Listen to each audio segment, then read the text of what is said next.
So, hey, you were telling me off air before we get into the dialogue here that you're coming out with a new book. Kind of tell the audience what's this going to be about, when's it coming out, and what can they expect? Well, Harvest House is publishing. It's kind of a compilation of some of the best messages at my conference we had in Eden Prairie, Minnesota. Some of your listeners attended that or watched online. We put together about 15 of those messages. Jack Hibbs, my goodness, Ed Heinzen, Jeff Kinley, Barry Steig. And then we're carrying that conference activity into, again, suburban Minneapolis. Now I'm working with Mark Hendry and brought you in a winter or two. Of course, we have to bring you in the winter. That's mandatory. Thank you. And make you suffer for Jesus, because we suffer for Jesus about 6 months out of the year. If you can do it for 2 days, you higher level in heaven for you. So anyway, the book is When Jesus Returns, and they can pre-order on Amazon. We're going to have it available mid-November, olivetreeviews.org, and I think it'll be a blessing, and thank you for letting me say something. No, I'm glad you're putting that out, because I think what's lacking out there is talking to a lot of Christians. They don't have people saying, hey, what's going on here? And you bringing that out to people, help people connect dots. And so, no, it's vital, because they're not getting it from their pastor, that's for sure. And I mean, that's a whole program in itself, Brandon. And I think you and I have talked before about it. And it's almost the tragedy of our generation in the church. And for some reason, the message that's almost most important right now is really marginalized or laughed at or misinterpreted. And there's no such thing as a millennium, those kinds of things. Yeah, and here's the interesting thing about that, Jen. You can weigh in on it. We have the most information available to us because of the internet, and yet they won't avail themselves to this. And then you get the pushback. Well, you guys are tinfoil hat brigades. You guys are conspiracy theorists. But Jen, some of the stuff you and I have been talking about for years, it's not a conspiracy theory. They're saying it. They tell us they want a one-world government. They tell us they hate Israel and they want to wipe them out.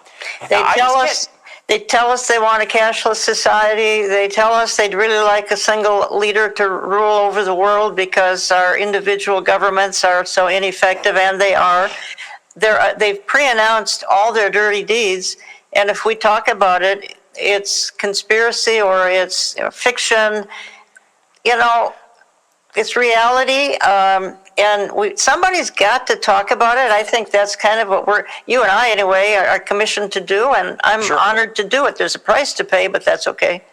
No, and you have been paying the price for sticking your neck out, because some of these subjects the pastors don't want to address, and you probably have a good hunch why. Because it puts them on the chopping block with their constituents in their congregation. Because look, when you got to raise the issue of, hey man, grooming children in public school is not okay, you might upset a few people apparently. And now I think we're entering a time where you have the sin of silence being committed in the pulpits, and so now voices like you resonate even more now, because there's so few of us saying anything. And I guess my question to you is, did you think it would look like this? Did you think that the church would fail this bad at things?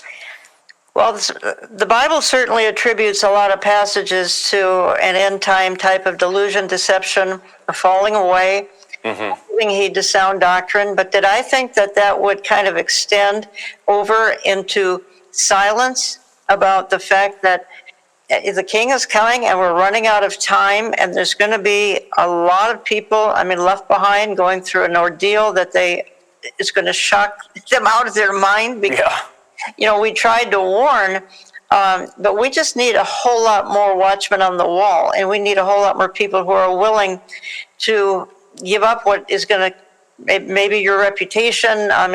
Life might not be comfortable if you become a watchman on the wall, like you and I are trying to do anyway. But, and we have the advantage right now, Brent. Again, we've got, let's make big tech work for us. And, Yes. and in the proper setting, big tech will work for us. I mean, maybe we're going to use a few code words now and then, but by and large, we're getting a terribly important message out to a remnant of people who want to hear, and to a remnant of people who even understand what we're talking about. Because again, many churches, not all, many churches are leading folks astray, and particularly when it comes to, what's known as eschatology. Again, most churches don't take it literally. Most churches don't believe in a rapture. Most churches might believe in a second coming at best. And most churches think you and I are crazy. Right.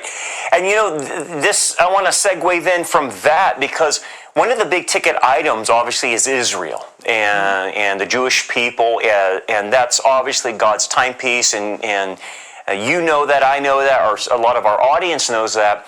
And we've been watching certain things develop in Israel, obviously in the last year, October 7th, and now the whole thing with Hamas, and now Hezbollah and all that. But Jenna, you wrote an interesting article that brought something out that perplexes me, and I think perplexes a lot of people. We've been watching our culture become hostile to the Jews. We've watched our college campuses go anti-Semitic, root for Hamas. Yeah, cheering for Hamas. Cheering for Hamas, which I cannot believe. And we've seen this movement of anti-Semitism on a global scale. But yet, and you address this in your article, I can't understand why Jewish people would vote for the people who hate them. and so you wrote on that. Can you kind of explain to us the dilemma? And I've heard this on a political level. Why do the Jews vote for people that can't stand them? Well, they're deluded and deceived in thinking that, number one, the Jewish people have been, let's just say, raised to be in favor of and supportive of and helping the so-called underdog, the marginalized, the oppressed. Yeah. This is because Jews have been marginalized and oppressed. So they have been taught, we're not going to stand by and watch anybody else ever be marginalized or oppressed. Yeah. And therefore, and this is the big assumption, the Democrat Party is all about the marginalized and the Democrat Party is all about themselves and power and control and crushing all people under them. Some Jews are getting their eyes open. I came across an article, I think I even posted it on my website and then perhaps linked in the article we're talking about. The Jews of Pennsylvania could determine this entire election, and that is if it's very close. Very close, because the Jews of Pennsylvania are leaving the Democrat Party and they're moving over to Donald Trump. Now, as I say that, some people will think that's just not humanly possible, but it is possible and it is happening, and that's an article that was a very legit article, and it totally explained why. Well, the interesting thing, and I'm glad to hear that some people are waking up. Yes. But, explain this to me, because there are people like Bernie Sanders or George Soros and I don't know how to describe it, but they're Jewish people, but they're anti-Israel. And I don't know how to conceptualize that. Why would Bernie Sanders just came out a few days ago and says, well, we got to get Kamala in there because she'll cut off basically all the aid and weapons to Israel and force them to do a ceasefire. And I'm like, this guy's out of his mind, but yet he's Jewish, Jan. No. But their Jewishness means nothing. It's an inconvenience, believe me. It's a total inconvenience. Their liberalism / socialism / Marxism is far, far more important to them than any kind of spirituality. These are godless men. You named Soros, you mentioned Sanders. They're very godless men. They're power hungry, they're money hungry. And that's what interests them and concerns them, and selling out everything to their whatever socialism, Marxism. So these political movements trump any kind of faith whatsoever, Judaism, etc. So, I mean, it's tragic, but it is the way it is, right? And I think it's all comes under the title deception and delusion. And I think that, remember, who plays the biggest role in the tribulation? The Jews. That's right. And the Jews are going to fall for the consummate deceiver. They're going to fall for the Antichrist, and they're going to fall for his lies, and they're going to fall for his deception. And the tribulation is really about the salvation of the Jewish nation. That's right. The tribulation's not for the church, not for believers. It's right. really for the Jews. They are coming into the very end of days in a state of spiritual emptiness. Not all. I mean, I work with Chosen People Ministries and others, and many are coming to faith. Yeah. But by and large, including the few representatives in my family, are so spiritually blind, it's just shocking. But it's a setup for this end-time man with a plan that they're going to cave to. Yeah. Those left behind, they're going to cave to him. He's going to offer security. He's going to offer assurance. He's going to offer friendship. They're going to fall for it at that time, but I think it's a setup now. So you mentioned setup. So let me ask you this. Do you think the current worldwide anti-Semitism plays into that and basically forces them, or not forces them, but pushes them into the hands of the Antichrist? Absolutely. And I mean, even October 7th did. And I mean, okay. Again, October 7th was a wake-up call. This is why, I mean, if I can sum it up in a sentence, October 7th is really why I just referenced the Jews of Pennsylvania are moving, in their way of thinking, they're moving from very liberal to much more conservative, which then will make them more open to the gospel, which is what's really important in our discussion. But the point is, yes, they got a wake-up call a little over a year ago. They realized the world, since then, we already referenced it, is cheering for Hamas. Okay, Yeah. They're not singing the Israeli national anthem, okay? Right. If there was a national anthem for Hamas, the world would be, yay, let's all sing together in unison. Right. Sad, but true. Yes. And I think that this fits into the end-time anti-Semitic scenario that's setting the Jews up to receive the Antichrist and to move into that tribulation period. For the believer, most are watching this are believers. I think that means our time is really short. Yeah, absolutely. So what I want to pick your brain about then, and I might do it after this break we're coming up to, but what I want to talk about, Jam, is how the United States figures into dealing with Israel. We got an election coming up right around the corner, and how this election is going to impact Israel. And I want you to talk about that after the break, and look at not only from a geopolitical level, but from a prophetic perspective as well. So, guys, we're going to take a break. We'll be back with Jan right after these important messages. We'll see you right after that. Hey, everybody. Here at Tip of the Spear Ministries, we are on the front lines of the spiritual battle. Unfortunately, there are forces on the internet, dark forces, that seek to silence us and suppress our message of truth. You know what I'm talking about without me even naming them. These satanic forces want to censor us, but with your help, we can push back. We need you to be a part of our mission. Help us spread the truth by liking our videos, subscribing to our channel, and sharing our content with those who need to hear it. With every click, with every share, with every subscription, it strengthens our ability to shine the light in these dark days. And as you know, we are living in the last days. We see the issues that are going on in Israel. We see the issues that are going on with the formation of a one world government. We see the formation of a digital currency. We see the horror of Babylon. The signs are everywhere. But there is hope, and there is a message for those who are watching. And so we want to make sure that we get our weekly prophecy updates out. We want to make sure we get our in-depth interviews out. We want to make sure our Bible studies get out and our sermons get out to help prepare not only believers, but to alert unbelievers. But we can't do it alone. We need your help in this battle. We need a pushback, and you make the difference. I know it sounds simple, but liking and subscribing and sharing our videos, is how to make an impact so we can expose the signs of the times and proclaim the truth of Jesus Christ in these last days. So thanks for standing with us, and let's all do our part. All right, guys, we are back, and we are with Jan Markell of Olive Tree Ministries, and we were talking about the way people vote, Jewish people vote, but then we segued into what's getting ready to happen in America this next election. This is a big election, Jan.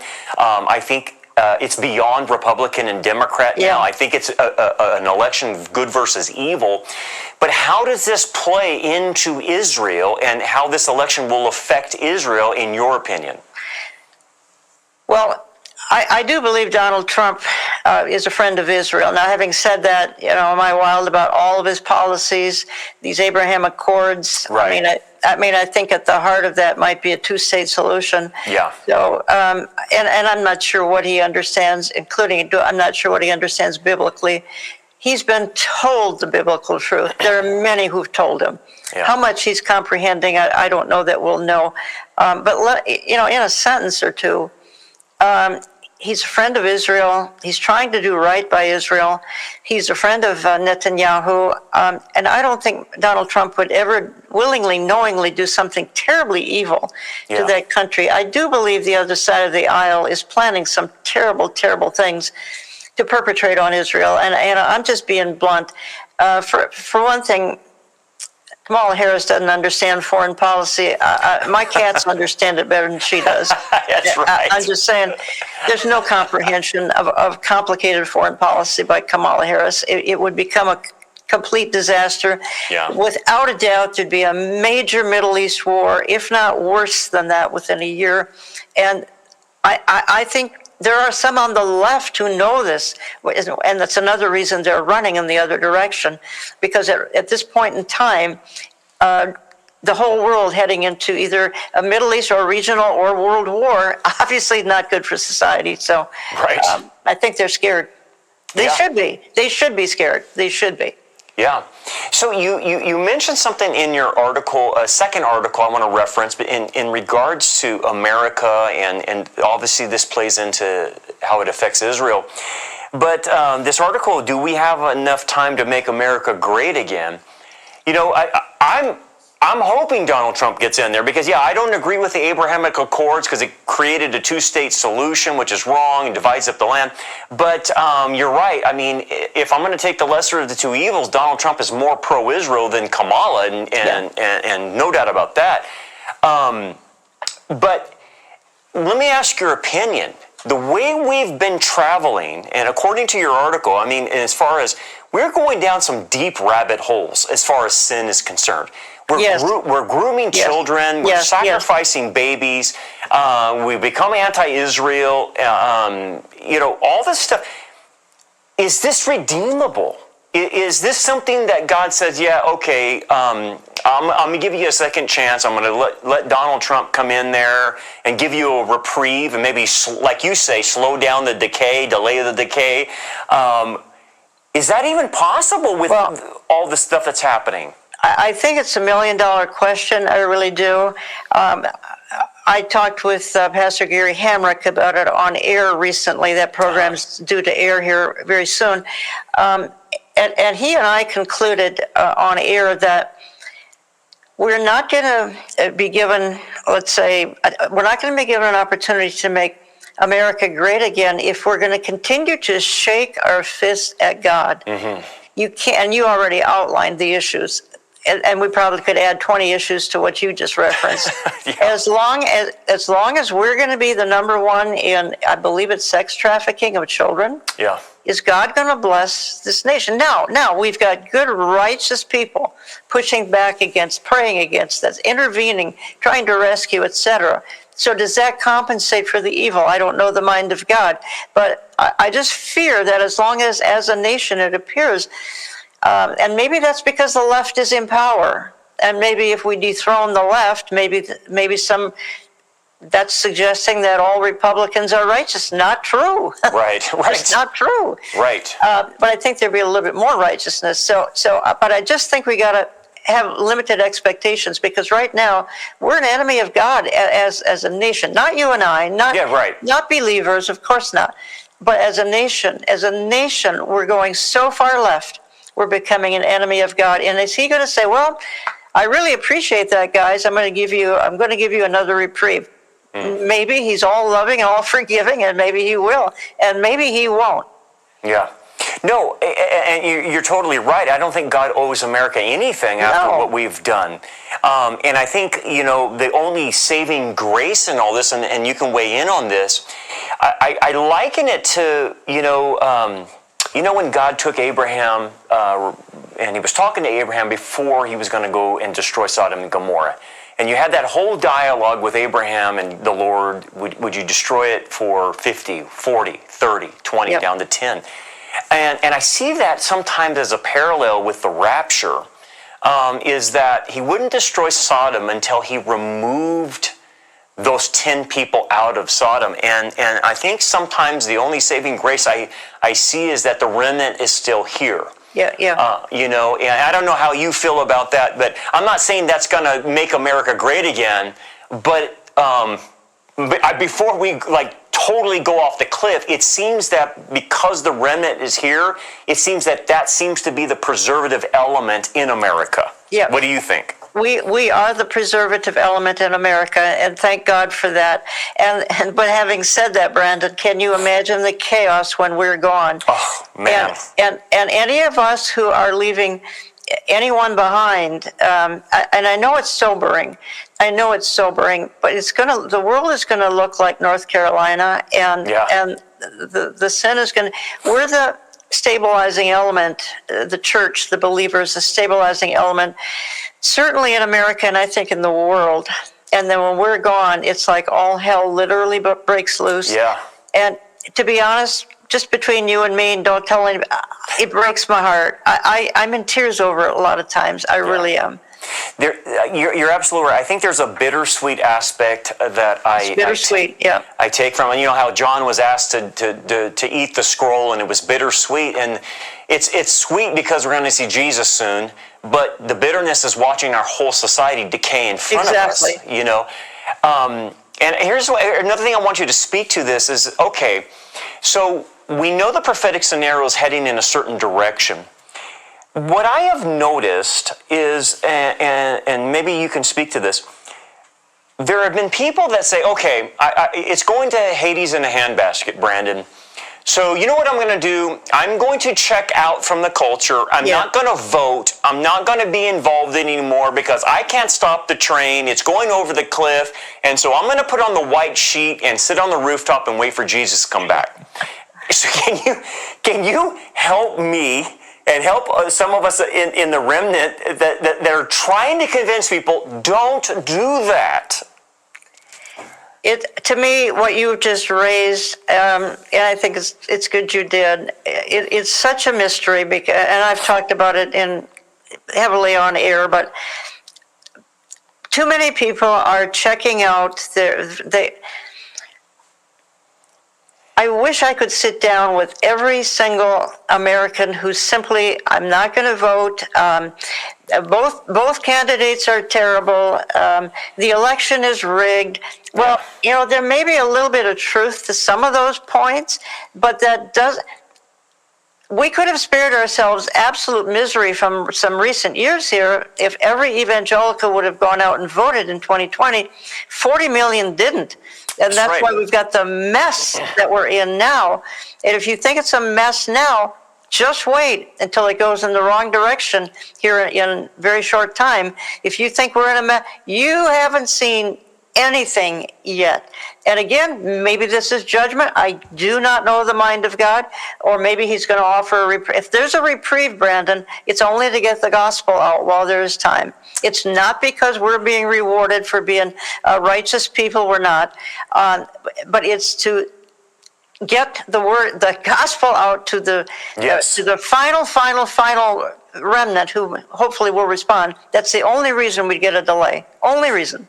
And you're absolutely right. And so, I've talked to Jack Hibbs about this, and he was echoing the same thing you are. Look, hey, just because we know it's going in a certain direction doesn't mean I stop being the preservative element Exactly. Of society. I mean, the Holy Spirit restraining evil through the church. And it seems like people are abdicating their responsibility. And Jack put it this way, and maybe you could agree with him. He said it's kind of like the guy in the parable of the talents. You have the ability to vote and do something, but yet you are not going to vote, and you're going to go and bury your talent. Yeah. And he goes, he's basically said that's what I equate that to. And you're basically throwing up the white flag and surrendering. I don't know how you see it, but I get it. We're not voting for a pastor. Yeah. It's kind of the lesser of the evils, and you're totally right. We're trying to buy ourselves some time to do the Lord's work. If this goes the wrong way, Brandon, you and I won't be able to be doing this in a year. Exactly. You and I may be, cellmates somewhere, and I'm not being dramatic here. I'm not. You and I will be shut down in a heartbeat. Yes. You and I will no longer have the freedom to be sharing, certainly as we're doing now. But it could go even way beyond that to churches being affected, to every individual Christian being affected.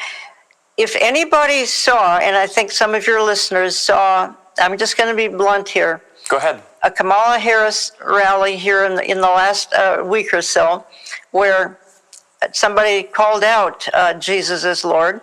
Mm-hmm. And her response to that was basically, I'm paraphrasing, was basically, shut up. Yeah. Why don't you go to the meeting down the street? Because we don't want to hear that here. Right. And remember, in 2012, I'm going to be blunt again, it's a Democrat Party who literally threw God out of their platform. Yes. And Jerusalem in 2012. And they took a vote, and they took the vote 3 times. And in that vote that they took 3 times, it's, do you want God in this platform? And 3 times that party yelled no. Well, now we're down to another election and another leftist candidate who's is not going to be kind to the kind of work you and I do, Brandon.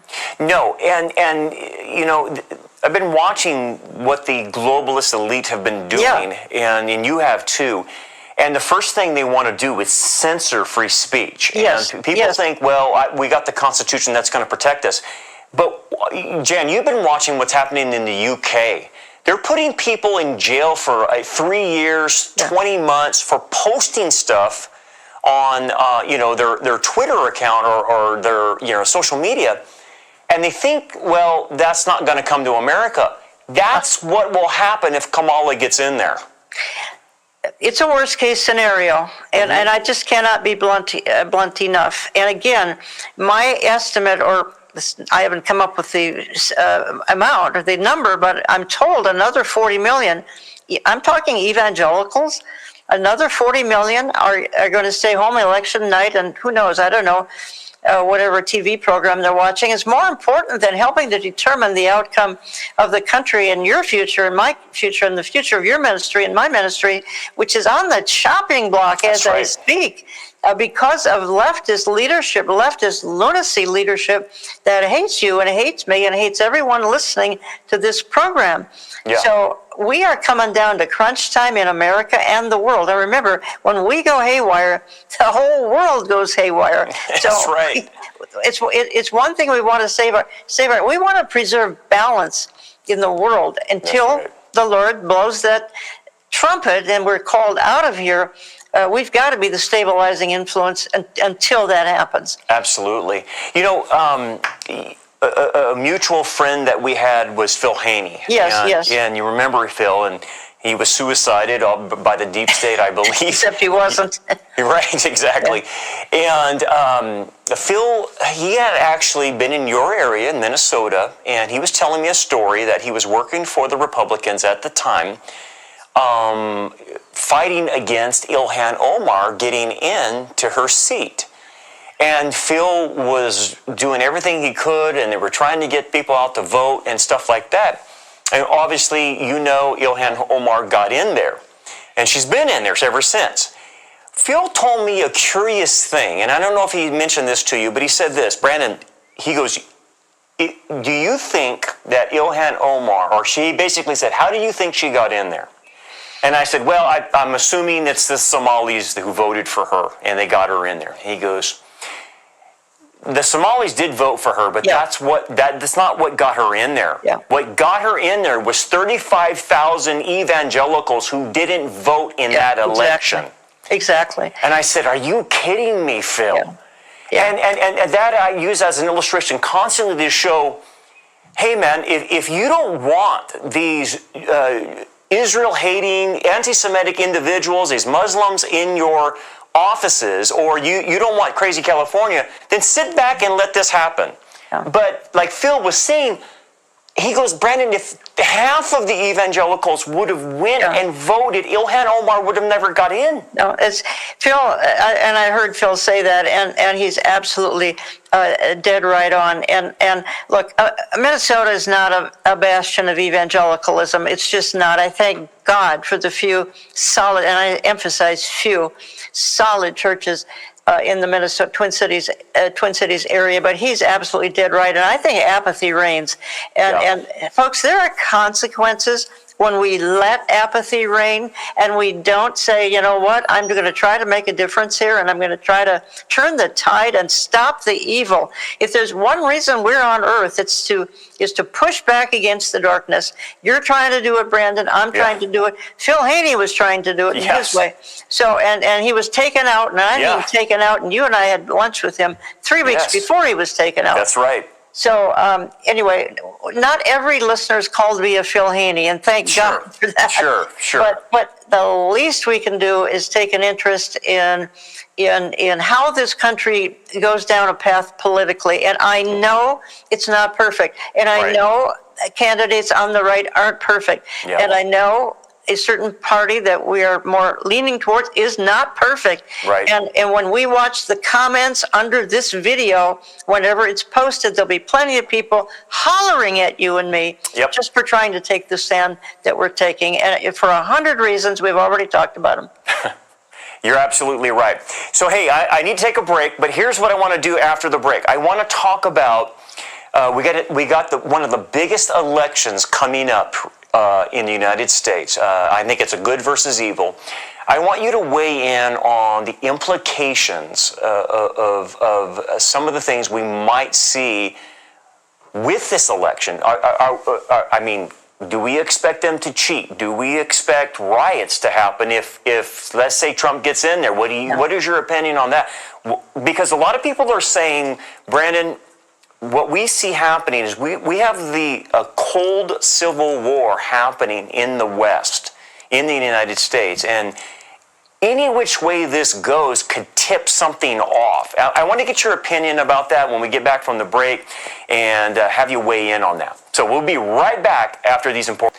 But he outdoes that. I have seen them over this last year or last few years do everything they can to stop him from getting in. And it's really not about Trump, it's what he represents. Yes, he represents a monkey wrench into their plans. Exactly. That's very well put. I'm trying to figure out what lengths do you think they would go to stop him if he does win? What would they do? Will we see riots? What could we expect to see on the streets? Well, I don't think they're going to stop trying to prevent him. And again, it may be violent again. Why would they stop at 2 and 3 and 4 attempts? I mean, there certainly could be more. My understanding is he's concerned, I'll just be blunt, he's concerned about his plane being shot out of the sky. Yeah. I think that's a very valid concern. Because there's easy ways of doing that today. I'm sorry we have to talk this way. Yes. I never thought we would. But I'm concerned that the one-worlders and those in Washington who are determined not to let freedom ring, they have some terrible evil scheming going on. But, you know, ultimately, God's going to decide all this. And I do think Christians praying makes a huge difference, and I think we need to emphasize that. Brandon, we don't want to make it sound like everything's lost and everything's out of control. because God allowed the nation of America to come into existence for a reason. Yeah. We have wonderfully got the gospel around the world. We have been Israel's best friend since 1948. Yeah. Thankfully, Franklin Roosevelt left office, he passed away. Thankfully, Harry Truman was, believe it or not, the Democrat was a different party back then, who got in and said, we're going to create this independent nation of Israel. That's America. Yeah. And that's been our position since 1948 up until Joe Biden, Barack Obama, and some others in there that have pushed back like heck. So all I'm saying is America's been called for a reason. Yeah. America's on the scene here for such a time as this. And who's going to be the standard bearer in you and I, the believers, everyone listening to this program, those following your ministry, my ministry, radio, etc. They can make a world. They are here for such a, if I can just put it in a sentence, everyone is here for such a time as this. God called you to this crazy generation, as uncomfortable as it is. You're called for such a time as this to do whatever your gifting is while there's time. And folks, we're running out of time. We're really, really running out of time. I don't know how you saw this, but looking at those 2 assassination attempts by Donald Trump, I'm not trying to over-spiritualize it or anything like saying he's the savior or anything like that. But my takeaway, and maybe I can get your opinion about this, that bullet, that first time, missed him by millimeters. Millimeters. I mean, if he hadn't turned his head the right way, that was it. And half of America would have lost their candidate running for president, and they would have been disenfranchised. And then you got the guy at the golf course who was set up 12 hours before, Secret Service saying this was a last-minute thing he decided to do, but yet the guy's camped out there for 12 hours. Go figure. So it seems that, something's brewing there, but yet it didn't happen. And I can't help but think that there's some glimmer, a sliver of hope there of God saying, hey, America, I didn't allow him to get killed twice now. Twice, yeah. Maybe, I don't know, maybe that's a message to America. I don't know. I don't want to over-spiritualize it, but when you see a guy survive 2 assassination attempts and survive 93 indictments. Exactly. Right? Exactly. And the guy is still like running for president, and he's not in jail or anything like that. I sometimes think maybe God is saying, hey, America, hey, Christians, I'm going to give you a glimmer of hope, a chance maybe, that buys you a little bit more time. And that's where, I don't know. I don't know what your opinion would be on that, but...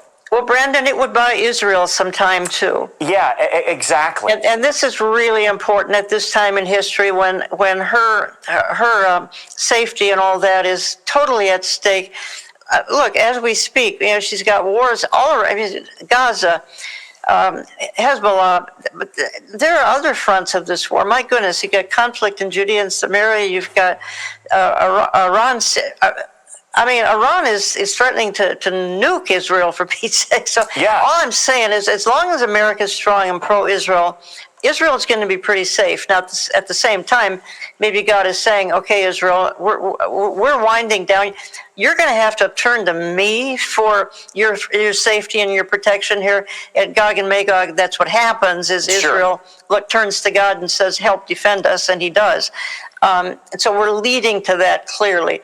Mm-hmm. But if America's neutralized, as Israel's been marginalized now for almost 4 years, if for no other reason than that, if we believe Genesis 12:3, then we got to think seriously about a candidate who is pro-Israel. Not perfect. No one's saying Donald Trump is a righteous, godly man. We know that's not true. But when his policies are more pro-Israel than anti-Israel and more pro-faith and pro-church than another party, I just think we've got to look really carefully, and we've got to go vote. There are thousands listening right now who I'm not going to vote. I don't have time or whatever. Please change your mind, okay? Yeah, please, please. Because, and you're hitting the nail on the head about Israel, because what we understand about Israel is Israel gets its weapons from the United States. Exactly. Iron Dome. That is American missiles in Iron Dome. Exactly. And we see it at work every day. But they get the missiles from us. And perhaps, God is going to extend some grace to America because of that protection that Israel needs. Because what I read, and I don't know about you, is I read that Israel, because of that lack of munitions and bunker buster bombs that they don't have, they need them to fight an extended war against Hezbollah and Iran. And that can only happen if the United States helps them. And so maybe we're seeing something there develop and God preserve the United States just for simply that reason. I don't know. Absolutely. I think you're dead right on. Absolutely. We have been a blessed nation because we have stood by that nation the size of New Jersey for 75 or 6 years now. Loyally, we've supplied her with, as you said, the weaponry, Iron Dome, intelligence we've provided her with. Yes. Now we've got an administration that's tipping off Iran. I know. Not tipping off Israel. It's informing Iran, hey, Israel going to strike you. You better listen up. Crazy. So we're informing Israel's bitter enemy. And you think God is... I'm sorry. Again, I'm concerned with the Genesis 12:3 cursing. And I just don't want that to happen to be our election. But, at the same time, maybe God's saying enough's enough. I don't know. So we've talked about the bitter. Let's talk about the sweet aspect of this as we wrap things up. As a believer, we're supposed to have hope. We have hope in a future. We have hope in what the Lord's doing.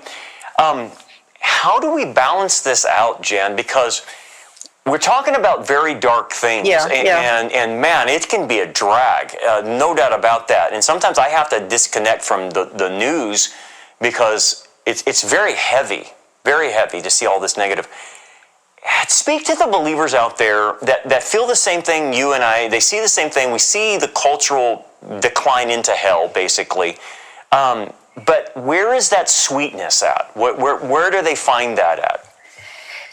Well, I hope they're reading their Bible because that's one area. I think secondarily to that, Brandon, and their church, of course, is, if I can just be blunt here, is following ministries like yours or like mine. I mean, not because we have all the answers, but because I think we're trying to give a biblical perspective on what's going on, and we're trying to shed light on things that obviously the traditional media will never go near. And I think you and I and some other ministries, Amir and Jack, and there's just so many that are doing such a wonderful job apprising and informing, encouraging, and being an inspiration at the same time. So I'm just thankful that we can do this. I'm thankful we can tap into big tech and do this. Yeah. I'm thankful when they don't shut down and when they allow some of this free speech to happen. So I just think that we're in the most stunning generation ever. We're in the generation the prophets of old longed to see. That's what they said.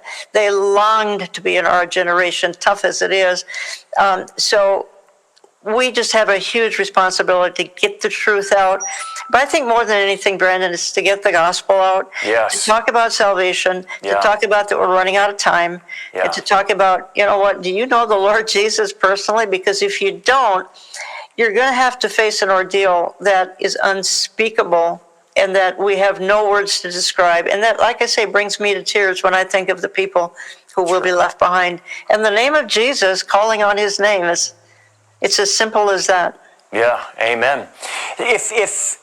Can you give another plug for your book that's coming out? If people have caught us late on the broadcast, can you explain when that's coming out and the topics involved?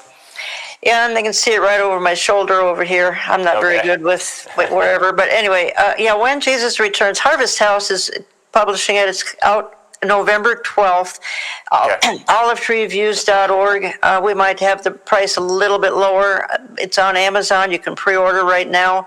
And it's a compilation of the best look, it's hard to pick 15 messages out of about 60, 70 messages over 16, 17 years of my conference activity. We tried to condense them down. And Amir Sarfati has the foreword to the book. Okay. And then the best messages from those conference activities. And again, all of them are emphasizing the lateness of the hour and the fact that Jesus is coming again. It'll be very uplifting. Yeah, I can't wait till it comes out. So guys, make sure you pick up that book for your library or give it away as a gift to inform people of that. Jan, I just want to thank you because you're a pioneer for all of us. I'm following your lead as you're a trailblazer, man. You're the pioneer that's went down this path, and so some of us are following in your footsteps. Well, thank you. And thank you for all the work you're doing, because I will say this, everywhere I go, your name comes up. I'm sorry, Brandon. Yeah, I didn't plan it that way. No, it's a good thing. They always say, "Hey, I heard you on Jan," and you're always coming up in the conversation. I don't care if I just got back from Turkey and Greece, and of course the people there were saying, "I heard you on Jan Markell's program." Okay, well, so praise the Lord for that. The Lord has used you in an unbelievable way, and you'll probably not see all the people that you've touched until we get to heaven. But I hope it's soon. Yeah, so do I. But anyway, thank you for all that you've done, and guys, make sure you tap into Jan Markell's ministry. She's great. You're going to love her if you haven't come in contact with her ministry. Anyway, guys, we got to get running. And remember, it's a bittersweet aspect that we've discussed. It's bitter to watch the decay, but we're getting close to the Lord's return. We're getting close to going home. And so let's keep up the good fight until we're called home. Let's do our job to be salt and light and be found working at our Father's business when He comes and gets us, okay? God bless you guys. We'll see you next time. And Jan, thanks so much for everything. We'll see you next time.